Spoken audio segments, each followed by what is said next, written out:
भी मौजूद हैं। अगले दर्शक है सुधीर शर्मा है नागपुर से। वेदांता के इनके पास 2463 शेयर है, 180 के भाव खरीदा है। अच्छा फायदा हो रहा है, अच्छे मुनाफे में बैठे हैं। और कल NCLT में डीमर्जर को लेकर सुनवाई भी हुई थी, लेकिन ऑर्डर को उन्होंने अभी तक पेंडिंग रखा है।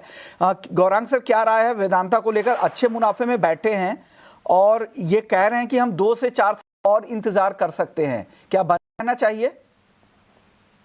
बहुत बहुत धन्यवाद इस मंच पर आमंत्रित करने के लिए। सभी को प्रणाम और शुभ दिन। हमारे तरफ से एक छोटा डिस्क्लोजर देना अनिवार्य होगा। जो भी निवेश लायक रणनीति आज इसका हमें रखेंगे, हमारे रिसर्च की तरफ से राय है। इसमें हमारी कंपनी तथा मेरा कोई निजी निवेश नहीं है, ना ही किसी प्रकार का वित्तीय लाभ मिलता है, ना ही किसी प्रकार का कॉन्फ्लिक्ट ऑफ इंटरेस्ट। लेकिन इसी स्तर पर राय हमारे क्लाइंट्स को देते हैं, संभव है उनका निवेश। पहले तो मुझे याद नहीं है कि वेदांता का ये कब हुआ करता था, इतने साल हो गए। और इनको मुबारकबाद, बधाई देना चाहूंगा कि इस स्तर पर इन्होंने वेदांता में निवेश किया है।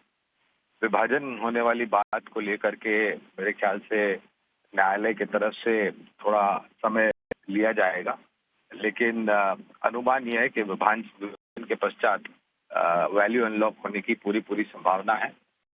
एज ए डिस्क्लोजर, वेदांता पर लंबी अवधि के लिए हमारी या तो खरीदारी या निवेश रहने की राय है। और इनकी समय सीमा भी लंबी है और खरीद का भाव भी बहुत ही महफूज बने रहे लंबी अवधि का नजरिया बने रहे, आपको कोई चिंता करने की जरूरत नहीं है। भाव आगे जरूर अनलॉक होगा डीमर्जर के बाद। राजकुमार है गुजरात से। HUL के 18 शेयर है इनके पास, खरीद का भाव है 2503 रुपए। गौरांग सर, आप बताइए HUL को लेकर रजीन को क्या सलाह देंगे? से जुड़ी हुई दिग्गज कंपनी और जिस प्रकार से खपत को लेकर के आने वाले समय में रुझान बेहतर होने की संभावना है आय में और मुनाफे में FMCG कंपनीज के, और HUL के प्रोडक्ट्स और ऑफरिंग बहुत ही विभिन्न प्रकार के हैं और मार्केट शेयर भी इसका काफी अच्छा है। लंबी अवधि के लिए निवेशित रहने की राय है तो HUL में आप बने रह सकते हैं, ऐसा गौरांग सर की राय है।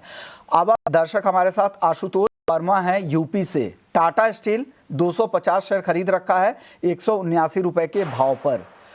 टाटा स्टील नतीजे तो काफी अच्छे आए थे गौरांग सर, लेकिन उस हिसाब से स्टॉक आज चला नहीं। लेकिन आप फंडामेंटल व्यू दीजिए, क्या इन्हें बने रहना चाहिए क्या?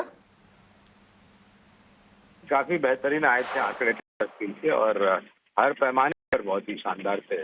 आय हो, मुनाफे के मार्जिन हो, एबिटा पर टन हो या फिर शुद्ध लंबी अवधि के लिए निवेशित रहने की राय होगी। और अगर इनके पास निवेश लायक पूंजी है लंबी अवधि के लिए तो और भी जोड़ सकते हैं नीचे की तरफ। तो आप लंबी अवधि के लिए आप यहाँ पे और भी जोड़ सकते हैं, आपके बाइंग लेवल के आसपास ही है, बने भी रह सकते हैं और भी ऐड कर सकते हैं, ये सलाह है। नतीजे हर फ्रंट पे अच्छे थे। मुनाफा तो करीब 3 गुना हुआ, मार्जिन के फ्रंट पे अच्छे थे। इंडियन ऑपरेशंस ने काफी अच्छा परफॉर्म किया था। अनीता नाहर हैं, ITC है इनके पास 1000 शेयर, भाव है 420 रुपए के भाव पर इन्होंने खरीदा है। क्या करे, होल्ड करे या सेल करे, शॉर्ट टर्म का नजरिया है। क्या सलाह है गौरांग सर ITC को लेकर, एक और दिग्गज FMCG कंपनी? देखिए, छोटी अवधि के लिए हम सक्षम है किसी प्रकार की टिप्पणी करने के लिए, लेकिन अगर ये अपना नजरिया बदल सकते हैं तो लंबी अवधि के लिए ITC पर भी खरीदारी की राय है हमारी। और मैं दरखास्त करूंगा कि अगर इसके उनके पास समय की पाबंदी नहीं है तो अपनी सीमा को परिवर्तन करके लंबी अवधि का रखें। तो ITC आप लंबी अवधि का नजरिया आपके लिए बेहतर होगा, गौरांग सर की तरफ से सलाह दी गई है। रंजीत है साथ, लियाकत शेख हैं, SBI के स्टॉक से इनके पास 90 शेयर हैं, 958 रुपए के भाव पर खरीदा है। लियाकत शेख साहब को क्या सलाह देंगे गौरांग सर? 958 बाइंग प्राइस है, उसी के आसपास SBI चल भी रहा है, बने रहें?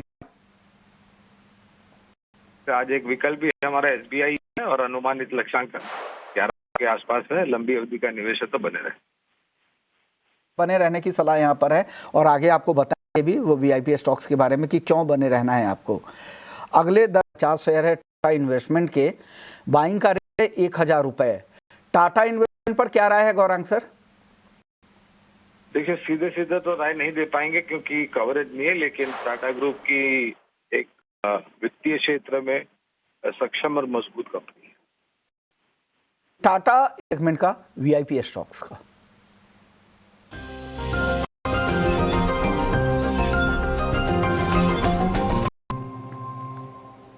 गौरांग सर बताइए, आज वीआईपी स्टॉक पे क्या सलाह दे रहे हैं आप? से एक प्रश्न भी आया निवेशक की तरफ से स्टेट बैंक ऑफ इंडिया।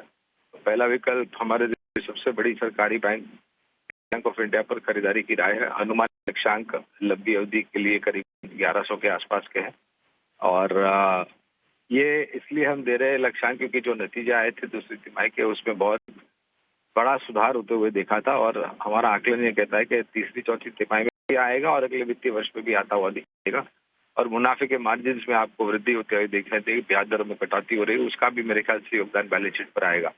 तो पहला विकल्प है अनुमानित लक्ष्यांक 1100 के लिए स्टेट बैंक ऑफ इंडिया और दूसरा विकल्प है इंडियन होटल्स, अनुमानित लक्ष्यांक 890। दूसरी तिमाही के नतीजे में थोड़ी निराशा थी, स्टॉक करेक्ट हुआ लेकिन अब थोड़ा बहुत संभल रहा है, तो एक मौका है लंबी अवधि के लिए इन होटल्स में निवेश करने के लिए 890 के लक्ष्यांक अनुमानित। ओके, तो ये सलाह एक साल में 890 तक इंडियन होटल्स और SBI 1100 रुपये यानी करीब करीब 15% की जी आपके लिए एक साल में हो सकती है, जो FD से डबल है SBI के लिए।